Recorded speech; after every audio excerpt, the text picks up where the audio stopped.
We have a lot to celebrate at Grace. There are many people who are part of the church family from about 6 counties in the Heartland. This doesn't include the more than 200 who worship online with us every Sunday. It's our joy to worship together, but beyond that is our vision to saturate more of the Heartland with the good news of Jesus Christ. While this can be exciting, it's also very challenging. I mean, a growing church with a greater reach for the gospel is definitely the goal.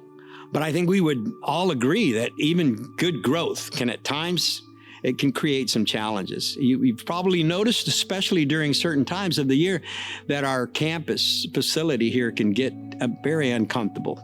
And over the last year or so, it hasn't been uncommon for the parking lot to be crowded. Children's check-in sometimes gets a little bit too long, and quite frankly, finding a seat is easier said than done. So that pressure cools off a little bit in the summer. But, let's be honest, it's about to get very busy again. God is doing something here at Grace, and we're listening and inviting Him to show us how to respond. This past year, our elders in a very close network of Abide churches have been praying about not only what the Lord wants to do in our community, but what's the next steps for Grace Bible. Like most churches who are experiencing sustainable growth, we began moving towards discussions about building bigger buildings and what that's going to take. But as we began to seek the Lord for that direction, we sensed Him beginning to ask us, do we really believe what we say we believe? For years, we have said that we believe that the Church of Jesus Christ exists not to create more seating capacity, but to create more sending capacity, to see the whole world saturated with the gospel. And granted, even healthy new covenant sending churches have to build sometimes, and we know that the need for us to build will eventually resurface.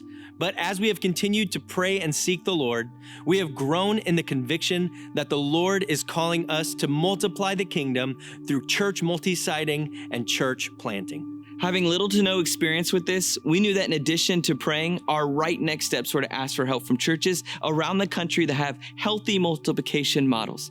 Not only have we been overwhelmed with encouragement, coaching, and biblical counsel, we have also discovered that over 60% of churches that have over 600 people in regular attendance have already started moving towards multiplication. We're about 3 times that size and are clearly in a position where God is calling us to make some kingdom-sized moves under His direction. So if God is calling us to multiply, then that leaves the big question of where? Where exactly are we supposed to plant?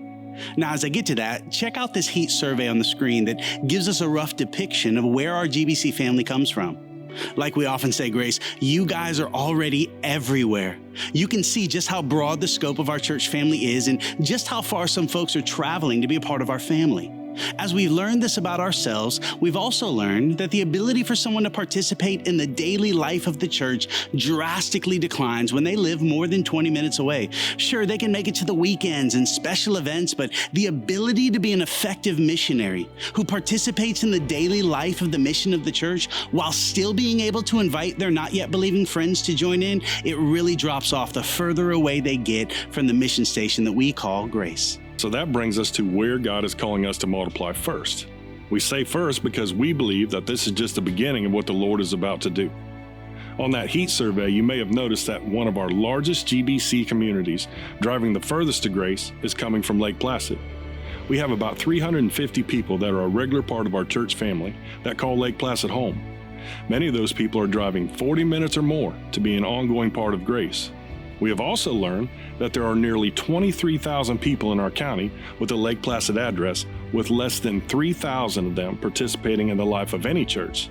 That is a lot of people disengaged from the local church. These are just a few of the many things that the Lord has continued to press upon our hearts as He has been guiding us to prepare for our very first multi-site location in Lake Placid.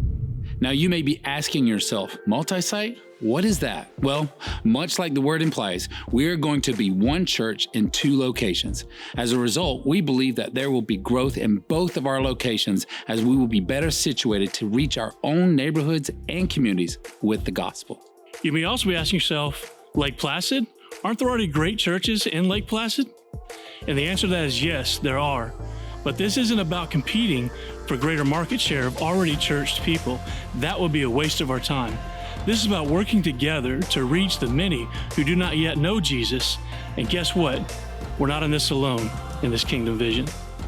Hey guys, Pastor Keith here from South Oak and Lake Placid. Our elder team has been praying as the elders of Grace Bible have sought the Lord on what the right next steps for Grace needs to be. We're in complete agreement and in full support that a second Grace Bible location in Lake Placid is not just what's best for Grace, it's what's best for Lake Placid. We too are a kingdom-minded church that desires to see our community saturated with the good news of the gospel.